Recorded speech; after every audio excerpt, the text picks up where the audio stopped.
Pressure from Thomas off the edge. Eli Manning stays on his feet. Airs it out down the field. It is caught by Tyree. Inside the 25 and a timeout taken. February 3rd, 2008, Super Bowl 42. The New York Giants versus the New England Patriots. New England was on the brink of history, achieving a 16-0 perfect regular season. The Juggernaut of Tom Brady, Randy Moss, and Bill Belichek were destroying teams all year, and were now on the cusp of becoming the first NFL team in history to go 19-0 with the win in the Super Bowl. The Giants' season was on the other end of the spectrum. With a slow start to the year, Eli Manning and the G-Men notched 6 consecutive wins, finishing the year with a 10-6 record. The Giants were able to secure a wild card bid in the playoffs. In the final game of the regular season, the Giants played at home against the undefeated New England Patriots. Although the Giants had already earned a playoff spot and had nothing to gain by winning the game, Coach Tom Coughlin decided to play his starters throughout the game. New York was clearly playing to win against the league's best team, narrowly losing 38-35. With the backstory out of the way, let's get back to Super Bowl 42, the game that is better known for Tyree's helmet catch.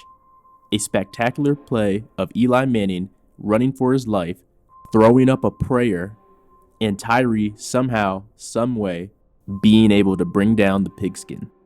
The Giants would go on to win the game 17-14. For people who were witnessing with their own eyes could not believe that this helmet catch just happened. Was it sheer luck? Was it Tyree's athletic prowess? Or was this play staged and scripted to shock the masses into a frenzy of entertainment? We try to answer that today. Hello, and welcome to Sports Vaults, presented by D.A.T.A Productions, uncovering the untold, lost, and forgotten files of the sports world. The helmet catch is one of the greatest plays in NFL history, a tale between the underdog Giants versus the unstoppable force of the New England Patriots. Today, I will show you that the Patriots were never going to go 19-0. The outcome had been planned and scripted out before the game even took place, and I will demonstrate this by using the spiritual alphanumerical system known as Gematria. Gematria is a numerological system by which Hebrew letters correspond to numbers, but we will be utilizing the English alphabet for our decoding today. So, in simple terms, ABC equals 1, 2, 3. This system, developed by practitioners of Kabbalah, Jewish mysticism, derived from Greek influence, and became a tool for interpreting biblical texts. One can then calculate the numerical value of a word by adding together the values of each letter in it. In the realm of biblical interpretation, commentators based an argument on numerological equivalence of words. If a word's numerical value equals that of another word, a commentator might draw a connection between these two words and the verses in which they appear and use this to prove a larger conceptual conclusion. Gematria is essential to Kabbalah, the Jewish mystical tradition. The very basis of the Kabbalistic cosmological system rests on the beliefs that God created the universe through letters, numbers, and words. Indeed, the many names of God and their permutations in Kabbalah have numerical values that are believed to contain potent power. And for numerology, it is a study of numbers in your life. You can uncover information about the world and also each individual person by using numerology. Numerology is seen as a universal language of numbers. So when you add Gematria and numerology together, you have a powerful combination of occult knowledge to work with while breaking down games. There are many different ciphers one can use, but the top 4 we will be using are the English ordinal, ABC equals 1, 2, 3, its reverse, where Z equals 1 and A equals 26. Then we have the pure English reduction ciphers, or otherwise called the Pythagorean cipher, which is A equals 1 all the way to I equals 9. Then it resets at J equaling 1, K equals 2, and so on, and then it's reverse. So how I can make these calculations really quick and really easy is going to gematrianator.com. It has all the different ciphers you can use. It starts with the top 4 ciphers that we primarily will use on this page, but it can get even deeper with that with other ciphers. So go check this out once you want to do your own research. Or you can have the Gematria calculator on the app. Again, that's from Zachary K. Hubbard. That will help you with your research as well. This may be confusing at first, but this is a systematic code that was created thousands of years ago. And to put it bluntly, religion is a major part of our world. The elite ruling class have been using sport since the Roman times to cast spells and captivate the population. If you watch my Uncut Gems movie breakdown, I get into it a bit more, but do your own research and come to your own conclusions after doing your own research, because this is what I have done. But let's get to the game. There was 1 minute and 15 seconds left on the clock in the fourth quarter, and the ball was at the Giants' 44-yard line. This matters because helmet catch sums to 44 in reduction gematria. Despite the ball being at the 44-yard line, notice Eli Manning received the ball at the New York 39 due to being in shotgun formation. Eli wears number 10, and 10 has ordinal gematria of 39 as well. It was fitting he was in the shotgun formation because the word shotgun has reduction gematria of 32, similar to how NFL has ordinal gematria of 32.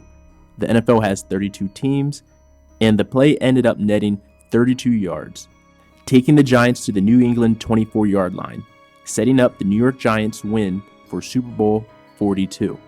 The helmet catch was made by number 85, David Tyree, by catching the ball against his helmet.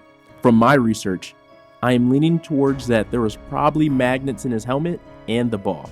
Once again, it is technology, as well as referees and clock managers that ensure outcomes in sports, which are rehearsed beforehand. No different than a stage play. Why do you think the media isn't allowed at practices and every NFL team has an indoor practice facility? As for Tyree wearing number 85, National Football League sums to 85 in reduction gematria, complementing the 32-yard gain for what has been described as the NFL's greatest Super Bowl moment. Using Tyree's initials, D.A.T.A, they break down to 4 and 2 in reduction gematria, respectively. Perfect for Super Bowl 42. Better yet, the ordinal gematria of his name is summing to 113, the number of mainstream deception.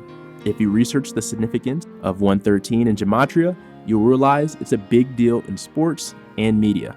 If you look even more closely, you'll notice both David Tyree and Eli Manning have the same birthday, January 3rd. However, David Tyree was born in 1980 and Eli was born in 1981. Consider that date can be expressed as 1-3, similar to 13. That number connects to NFL and the Super Bowl.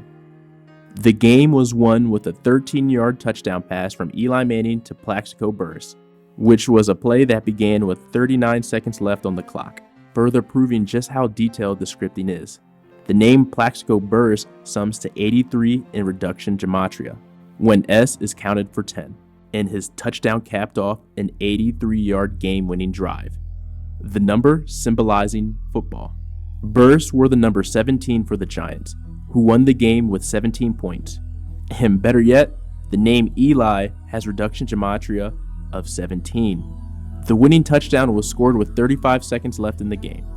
Consider 35 is a reflection of 53, and the NFL is a league allowing teams to have a 53-man roster, and which plays on a field that is 53 and 1/3 yards wide. This is because the football is in the shape of a Vesca Pisces, summing to 53 in reduction gematria. As for Eli Manning, his name sums to 53 in reduction. He was born to be a star in the league, raised by his NFL player father, Archie, summing to 35 in reduction. This Super Bowl win came over NFL star Tom Brady, the man who is defined by the number 35. This is because the name Tom Brady sums to 35 in reduction gematria, and he was born August 3rd, 1977, a date with 35 numerology. You also have to consider August 3rd can be expressed as 8-3, like 83 for football. Peyton Manning was born March 24th, the 83rd day of the year. Peyton Manning and Tom Brady were the faces of the NFL for over a decade. And they even say the best QB class of all time was in 1983. Not coincidentally. Well, there you have it. I just broke down one of the craziest catches in NFL history using Gematria and exposing the numbers around the game. This game may have been entertaining, but with this knowledge, anyone can see how scripted it truly is for viewing pleasure. What's your take on this topic? Do you think the helmet catch was scripted? Let me know your thoughts below in the comments. Like and subscribe for more investigation content like this. This was Sports Vaults, presented by D.A.T.A Productions. See you next time.